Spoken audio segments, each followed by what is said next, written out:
शुरू में तो मैं आपसे क्षमा चाहता हूं और यहाँ की स्थिति क्या है आपने खुद आंखों से देखा है, इसीलिए थोड़ी देर हो गई, थोड़ी नहीं एक आधा घंटा देर हुआ, इसीलिए मुझे वक्त पे आपके सामने हाजिर होने का समय नहीं आया। तो इसलिए फिर एक बार मैं आपसे माफी मांग के अपने शब्दों को आगे बढ़ाऊंगा।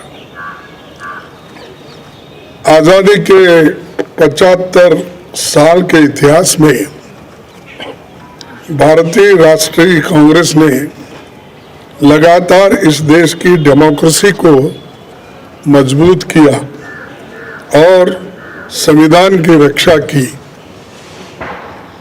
आज जब डेमोक्रेसी खतरे में है, संविधान पर हमला बोला जा रहा है और हर इंस्टीट्यूशन को तोड़ा जा रहा है, तो कांग्रेस पार्टी ने राष्ट्रीय स्तर पर ऑर्गेनाइजेशनल इलेक्शंस करवाकर देश की डेमोक्रेसी को मजबूत करने का एग्जाम्पल पेश किया है। कांग्रेस प्रेसिडेंट के चुनाव के सफल आयोजन के लिए मैं पार्टी के सभी डेलीगेट्स, सीनियर लीडर्स, वर्कर्स और जो कोई भी इस कार्यक्रम से जुड़े हैं उन सबको मैं धन्यवाद करता हूं। आप सबने डेमोक्रेटिक प्रोसेस में हिस्सा लेकर कांग्रेस को मजबूत किया है।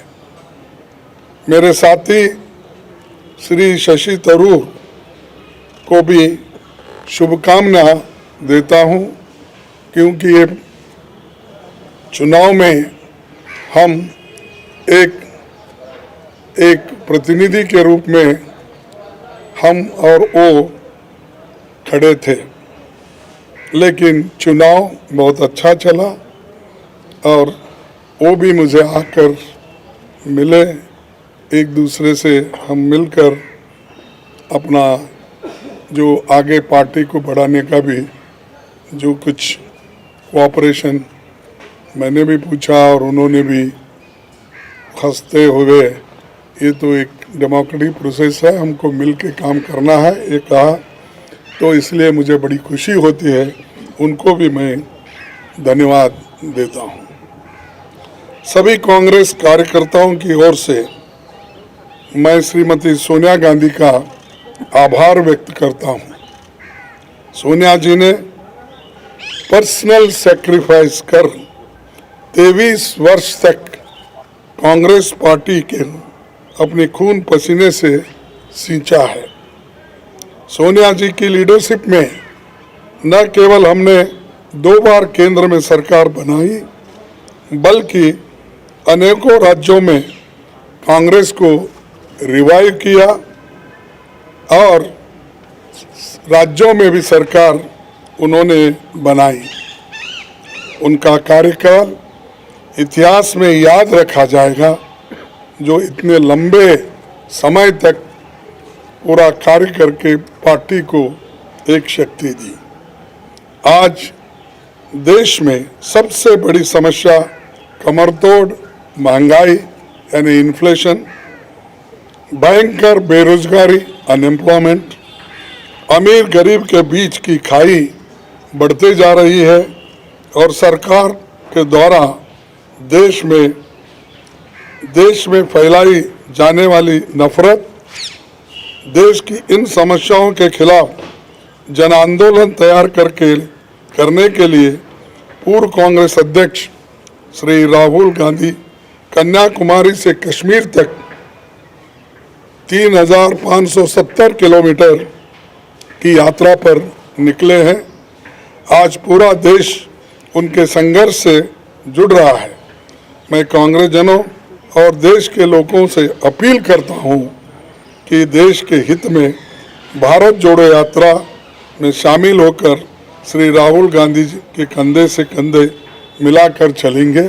उन्होंने मुझे 1 घंटा पहले मुझसे उन्होंने कहा कि आपको अभिनंदन, आप कांग्रेस के अध्यक्ष बने हैं और मैं एक कांग्रेस के सिपाही के नाते काम करते रहूँगा और आगे बढ़ेंगे सब मिलके, ऐसा उन्होंने मुझसे कहा। इसीलिए मुझे बड़ी खुशी होती है कि वो पादयात्रा में रहते हुए वो अपना थोड़ा सा समय मेरे लिए उन्होंने फ़ोन पे बिताया, इसलिए मैं उनका भी धन्यवाद करता हूँ। आज हम सबको मिलकर कार्यकर्ता के तौर पर काम करना है। यहाँ न कोई बड़ा है न छोटा, सब बराबर है। हमें देश के संविधान पर हो रहे हमले और देश की डेमोक्रेसी को ख़त्म करने की कॉन्स्पिरेसी से मिलकर लड़ना है। हमें फैसिस्ट ताकतों से लड़ना है जो कम्युनलिज्म का चोला ओढ़कर डेमोक्रेटिक इंस्टीट्यूशन पर अटैक कर रहे हैं। हम संगठन को भी मजबूत करेंगे और इन चुनौतियों से भी लड़ेंगे। दिल्ली की सत्ता पर बैठे हुए हुक्मरान सरकार बातें तो बहुत करते हैं पर काम कुछ नहीं होता और असलियत में उनके चरित्र को 4 शब्दों में अगर मैं बताऊं कि ये है खोखला चना बाजे घना, तो ये उनका काम है। तो दोस्तों, हमारा मानना है कि देश एक तानाशाही की सनक की भेंट नहीं चढ़ाया जा सकता। हमें इकट्ठे होकर इन विनाशकारी ताकतों को हराना है। पार्टी के सभी दोस्तों को संसद से सड़क तक लड़ना होगा। बूथ स्तर पर संगठन के हर साथी को जोर से संघर्ष करना होगा। मुझे विश्वास है कि जैसे आपने मुझ पर भरोसा जताया है और गरीब परिवार में जन्मे एक सामान्य व्यक्ति को, एक सामान्य कार्यकर्ता को कांग्रेस का अध्यक्ष बनाया है, मैं आपके भरोसे पर खरा उतरने की पूरी कोशिश करूंगा। जय हिंद, जय Congress. Thank you. Sir, there will be another opportunity. Khadge Saab has. I am very fortunate that I am in charge of the same state that Khadge Saab comes from. So he has asked me to request to all of you. उन्होंने मुझे आपसे सादर हाथ जोड़कर अनुरोध करने को कहा है कि 26 तारीख को वो अपना कार्यभार संभालेंगे और उस दिन एक व्यापक पत्रकार वार्ता कर बहुत सारे सवालों का जवाब लेंगे। आज हम सब ने उन्हें अनुरोध किया कि आज आप अध्यक्ष निर्वाचित हुए हैं, आप आज जरूर पत्रकार मित्रों को से मिलिए, अपनी टिप्पणी करिए, एक व्यापक पत्रकार वार्ता जिसमें आपके सब सवालों का जवाब वो लेंगे। उन्होंने मुझे अनुरोध किया है आपसे अनुरोध करने को कि आप थोड़ा सा धैर्य रखें और 26 को आपके सब सवाल लेंगे। बहुत बहुत धन्यवाद।